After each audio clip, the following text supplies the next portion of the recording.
Pernah kepikiran nggak sih, gimana kita, manusia ya, otaknya kan nggak gede-gede amat dibanding hewan lain, tapi kok bisa ya bangun peradaban, teknologi canggih, seni yang rumit banget gitu, rasanya ada yang spesial. Itu pertanyaan bagus banget. Dan salah satu kunci jawaban yang menarik yang jadi fokus kita kali ini nih dari bab 9 materi Anda, itu kemampuan unik kita buat ngeluarin pikiran kita. Mengeksternalisasi. Oh, jadi nggak cuma mikir di dalam kepala aja ya? Oke, jadi hari ini kita bakal bedah nih ya, gimana proses eksternalisasi ini, mulai dari bikin alat, tulisan, angka, sampai teknologi sekarang, itu bener-bener ningkatin kinerja otak kita, bikin kita bisa lompat jauh secara kognitif. Tepat sekali. Dan ini bukan cuma soal sejarah loh. Ini penting buat pahami mekanisme inti kita sebagai manusia. Dan gimana hubungan kita sama alat, sama teknologi, itu terus ngebentuk cara kita mikir, sekarang dan ke depan. Yuk kita gali lebih dalam. Oke deh, konsep intinya kan eksternalisasi pikiran. Gimana ya cara gampang bayanginnya? Kayaknya lebih dari sekedar nyatet deh. Iya, pada dasarnya gini. Kita tuh pakai dunia luar sebagai semacam perpanjangan aktif dari otak kita sendiri. Waktu kita bikin alat, simbol, sistem eksternal, mau sesimpel ngikat batu ke kayu jadi palu, atau serumit bikin coding gitu ya, kita itu sebenarnya mindahin sebagian beban mikir keluar dari kepala. Ini secara fundamental memperluas yang namanya siklus aksi persepsi. Siklus aksi persepsi, itu kayak umpan balik dasar gitu ya? Betul, kayak loop dasar lah. Kita ngelakuin sesuatu ke dunia, aksi, terus kita lihat atau rasain hasilnya, persepsi. Nah, informasi baru itu ngebentuk tindakan kita berikutnya. Alat atau sistem eksternal ini bikin loop itu jadi lebih kaya, lebih cepat. Kita jadi bisa lakuin hal yang tadinya nggak kepikiran atau susah banget kalau cuma ngandelin otak doang. Contoh palu pertama tadi menarik tuh. Di materi Anda dibilang ini bukan cuma asal coba-coba fisik aja.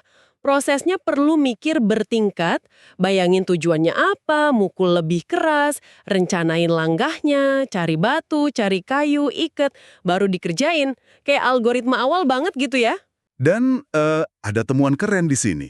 Ternyata keterampilan tangan yang presisi buat bikin alat itu ngelatih sirkuit otak yang sama loh, yang nantinya kita pakai buat nulis. Jadi, secara nggak langsung nih, bikin kapak batu itu latihan awal buat bisa nulis puisi atau kode komputer jutaan tahun kemudian. Tangan itu ikut ngebentuk pikiran kita. Wah, itu koneksi yang nggak kepikiran loh. Nah, dari alat fisik ini gimana terus kita bergerak ke ide-ide yang lebih abstrak? Yang khusus pelajari ini, itu melihatnya sebagai fosil pikiran. Alat itu nunjukin adanya template mental, semacam konsep atau bentuk di kepala pembuatnya yang terus diwujudin ke benda fisik. Jadi bukan cuma fungsinya aja, tapi ada jejak idenya gitu ya? Tepat. Dan lama-lama, artefak ini jadi lebih dari sekedar alat biasa. Mereka jadi kayak memori sosial yang permanen, bagian dari pikiran kolektif kita. Nah, ini lompatan gede nih.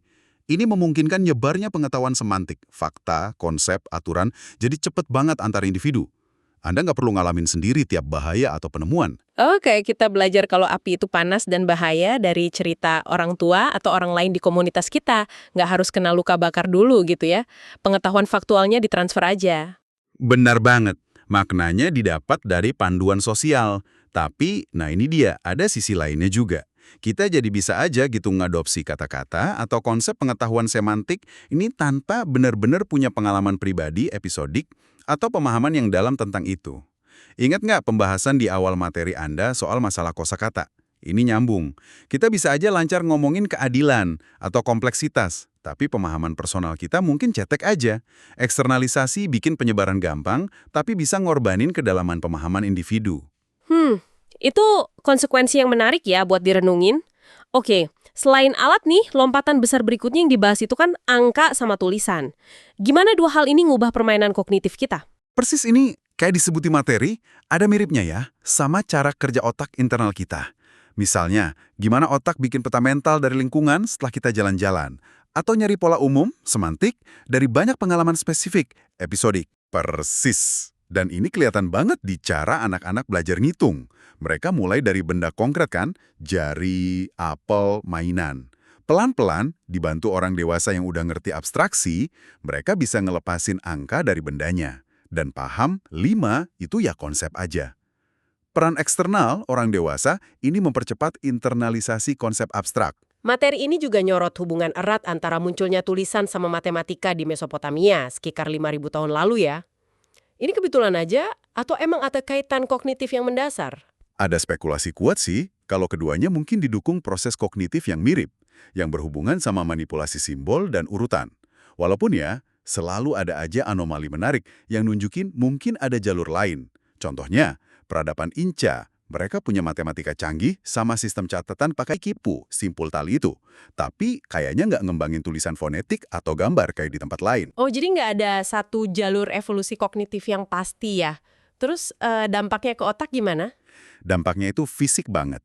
Belajar baca sama nulis itu benar-benar ngubah struktur dan fungsi area penting di otak loh.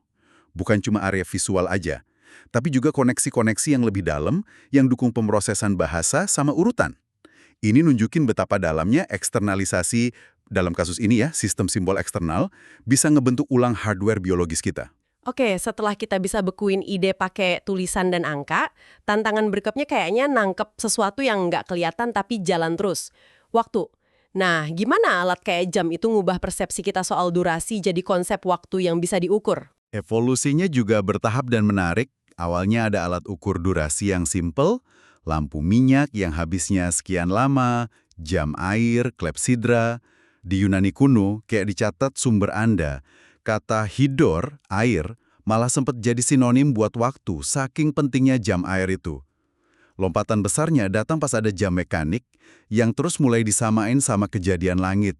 Matahari terbit, tengah hari. Ini nih yang terus dorong standarisasi waktu kan, kayak contoh Paus Calixtus ketiga yang nyuruh lonceng bunyi bareng pas tengah hari setelah menang perang di Belgrad. Padahal tengah hari kan sebenarnya beda-beda ya di tiap tempat. Betul, itu langkah menuju waktu universal. Puncak teknologinya bisa dibilang ya kronometer laut presisi bikinan John Harrison di abad ke-18. Alat ini akurat banget sampai akhirnya pelaut bisa nentuin posisi bujur mereka di laut lepas dengan andal. Ini mecahin masalah navigasi yang udah ratusan tahun bikin pusing. Luar biasa sih itu. Tapi dampak kognitif terbesarnya apa nih dari semua ini? Gimana jam ngubah cara kita mikir? Dampaknya fundamental banget. Secara perlahan, pengukuran waktu yang presisi ini geser cara kita lihat dunia.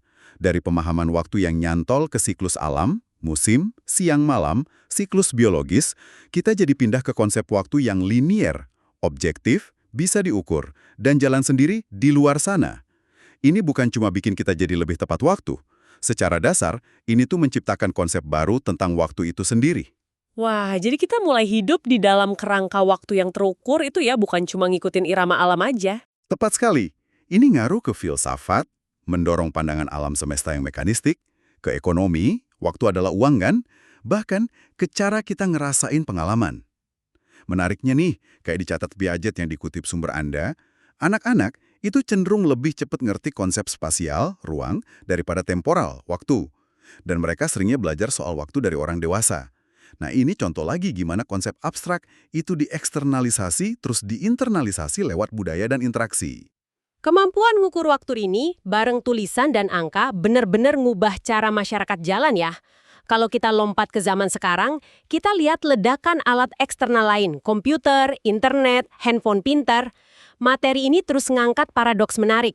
Teknologi ini katanya dibikin buat bebasin waktu kita, tapi kok banyak yang malah ngerasa kerja lebih lama, lebih stres ya? Kenapa bisa gitu? Perspektif dari sumber ini sih, nggak ada satu dalang atau penyebab tunggal gitu. Ini lebih kayak proses yang terdistribusi, sistem yang muncul dari interaksi banyak pihak. Dorongannya seringkali ya keuntungan jangka pendek, baik buat individu, pengen lebih produktif gitu ya, atau perusahaan pengen lebih efisien, dan mungkin juga ada semacam iri ekonomi, dorongan buat terus saingan. Fokus ke kesejahteraan kolektif jangka panjang sering kelewat. Kita semua, sadar atau enggak, ya ikut kontribusi ke sistem ini. Nah, ini bawa kita ke bentuk eksternalisasi yang paling canggih sekarang mungkin ya, kecerdasan buatan atau AI. Rasanya ini lompatan yang beda ya, dari sekedar palu atau tulisan. Gimana materi ini nempatin AI dalam kerangka eksternalisasi pikiran? Bisa dibilang gitu. Ini mungkin bentuk eksternalisasi paling ekstrim sejauh ini. AI emang hebat banget sih buat tugas-tugas spesifik. Ngenalin pola, wajah data, main strategi, catur, go, nerjemahin bahasa, bahkan bikin karya seni atau musik dalam batas tertentu ya. Inspirasinya sering dari cara kerja otak, tapi ya realisasi fisiknya, hardware, sama algoritmanya beda banget. Terus bedanya yang paling mendasar apa menurut materi ini? Yang paling krusial itu, AI nggak punya subjektivitas. Dia nggak punya kesadaran orang pertama, nggak punya emosi, nggak punya agenda atau keinginan pribadi dari dalam dirinya sendiri. AI bisa aja proses data soal bahagia atau sedih dan bahkan niruin ekspresinya, tapi dia nggak ngerasain pengalaman itu secara subjektif. Nggak ada rasanya jadi kayak apa menjadi AI itu. Nah, ini agak ngejawab ketakutan orang soal robot ngambil alih dunia ya. Dari perspektif eksternalisasi ini, gimana kita seharusnya lihat isu itu? Sumber ini berargumen kalau ketakutan itu mungkin salah arah. Mesin kan sebagai alat ya, pada dasarnya netral aja. Bahayanya itu bukan di AI-nya sendiri, tapi di gimana manusia milih buat ngerancang dan gunainnya. Robot itu nggak punya hasrat buat berontak, nggak ngerasa sakit, nggak punya agenda tersembunyi. Kalaupun, dan ini skenario yang dianggap kecil banget kemungkinannya sama sumber ini, mereka gimana caranya bisa ngembangin keinginan sendiri, kita kan selalu punya pilihan paling simpel. Cabut aja stekernya. Fokusnya harus di etika dan kontrol manusianya.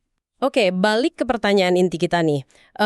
Setelah lihat semua contoh ini dari alat batu sampai AI, gimana sih eksternalisasi ini secara fundamental bisa ningkatin kinerja otak kita? Nah ini intinya, semua bentuk eksternalisasi ini, alat, simbol, sistem eksternal, itu udah bikin otak manusia bisa ngelakuin hal-hal yang mustahil kalau cuma ngandelin sumber daya internalnya aja.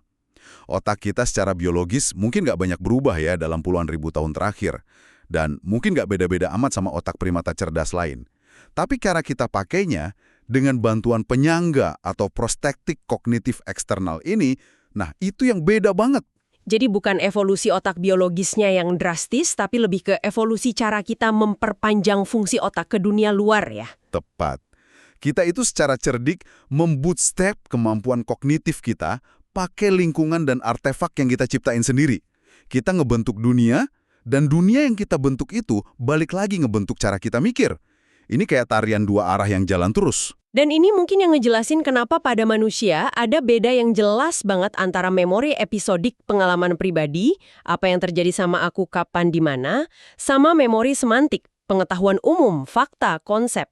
Dibanding hewan lain, kita bisa ngumpulin banyak banget pengetahuan semantik secara efisien lewat bahasa, tulisan, pendidikan, itu semua kan bentuk eksternalisasi juga. Persis. Kemampuan buat nurunin dan ngebangun pengetahuan semantik secara kolektif dan eksternal, inilah yang kayaknya jadi salah satu mesin utama peradaban manusia. Bikin kita bisa berdiri di atas pundak generasi sebelumnya. Oke, rangkumannya jelas banget nih. Kita udah kupas gimana mengeluarkan pikiran kita, bikin alat, simbol, sistem di luar kepala, udah jadi strategi kunci manusia buat ngelampauin batasan biologis otak kita. Ini memperluas siklus aksi persepsi, memungkinkan abstraksi, dan bangun pengetahuan kolektif yang luar biasa. Ini inti dari peningkatan kinerja kognitif kita. Nah, ini kemudian bawa kita ke satu pemikiran penutup yang relevan banget buat kita semua sekarang. Di era digital ini, kita kan ngelakuin eksternalisasi pikiran secara gede-gedean dan terus-terusan ke perangkat kayak HP pinter, cloud, internet, dalam skala yang belum pernah ada sebelumnya. Pertanyaan pentingnya adalah, gimana proses eksternalisasi yang intensif dan ada di mana-mana ini terus-menerus ngubah cara kerja otak kita? Gimana ini ngebentuk ulang cara kita belajar, ngingat, fokus, bahkan mahamin realitas?